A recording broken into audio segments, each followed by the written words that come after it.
Hey, what's up everybody? This is Dante from East Coast Gridiron, and after the initial news of learning that Ja'Marr Chase is going to be out 4 to 6 weeks with a hip injury, I just kind of wanted to take my time and marinate on that situation. I think that this situation is more important than what meets the eye at this given time, and why this time period specifically is probably going to be the most challenging and going to show us as much as we need to know about Joe Burrow moving forward. Before we get started, I just want to ask kind of a question to everybody. Put in the comments down below, who do you think is going to have a better season now that Ja'Marr Chase is going to be out for these next couple of weeks? Who comes out statistically better, Tyler Boyd or T. Higgins? And we're going to get into both of those guys today. Kind of what I was thinking about this whole situation is, you know, Joe Burrow had to deal with the injury his first year. The second year, his troubles were dealing with that terrible offensive line, and those struggles are continuing to happen this year, right? When we're trying to look at the dynamic of everything, him and Ja'Marr Chase are really starting to get in a rhythm, as we saw last year. You know, Tyler Boyd came out of nowhere, had an amazing couple games, and he's already halfway to his receiving total, but he should finish higher than he did last year now statistically, because now his yards per game have increased. T. Higgins is kind of taking the backseat. His yards per game are about 1 yard less than what he was,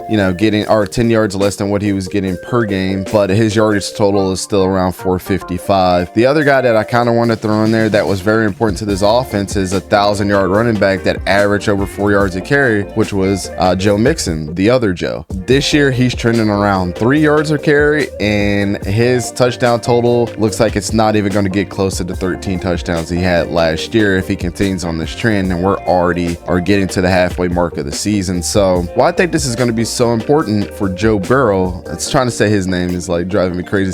Say Joe Burrow 3 times fast, even 5 times fast. Why I think this time is going to be so important for him is he doesn't have that security blanket that he had at LSU. We obviously knew that they had a connection. We saw it the very first year. Ja'Marr Chase came out like a lightning in the bottle, like a loose cannon. I've said this whole entire time, even last year, the Cincinnati Bengals have legitimately three count them, 1, 2, 3, T. Higgins, Tyler Boyd, and Ja'Marr Chase. They have 3 legitimate number 1 receivers that could be on another team somewhere right now. They're going to be fine. I think offensively, they're going to be fine. They have Hayden Hurst as well, who has been a bright spot for them, filling in the gap from, CJ Uzomah, who had left. Now that Tyler Boyd is starting to take that veteran role and stepping up, and he is pretty much going to be their number 1 wide receiver. I don't doubt that for the game that he just had.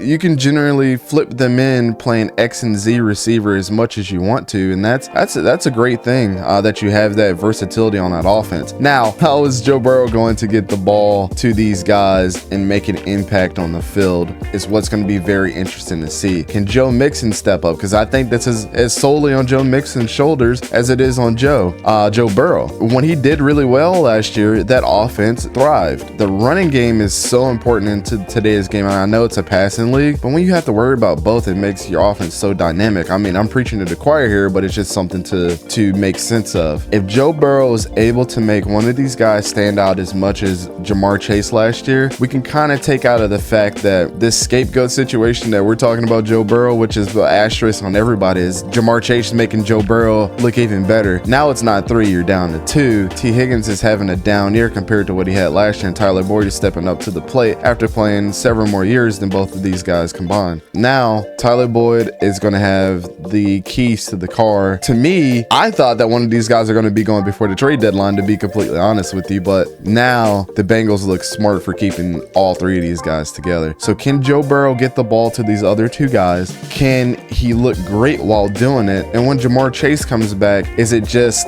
like an oversimplification of what they actually have on offense of adding him in? Maybe it's just overkill, and that's okay to have that type of depth. But Joe Burrow's in a prove it period without his scapegoat, without his number 1 guy that he had broke records with in college. Can one of these other guys step up to the plate, whether it being Joe Mixon, T. Higgins, or Tyler Boyd, to help that offense out get further down the road? First question I asked at the beginning of the video was Tyler Boyd or T. Higgins, who's going to have the better season? Comment down below if you did forget that question was asked. Ow, my finger. And just let us know how you been liking the videos lately. If you guys have any other thoughts or comments, put them down in the comment section. I'll be sure to address this on one of our future shows. Thank you so much for watching, and we'll talk to you guys next time. Appreciate it.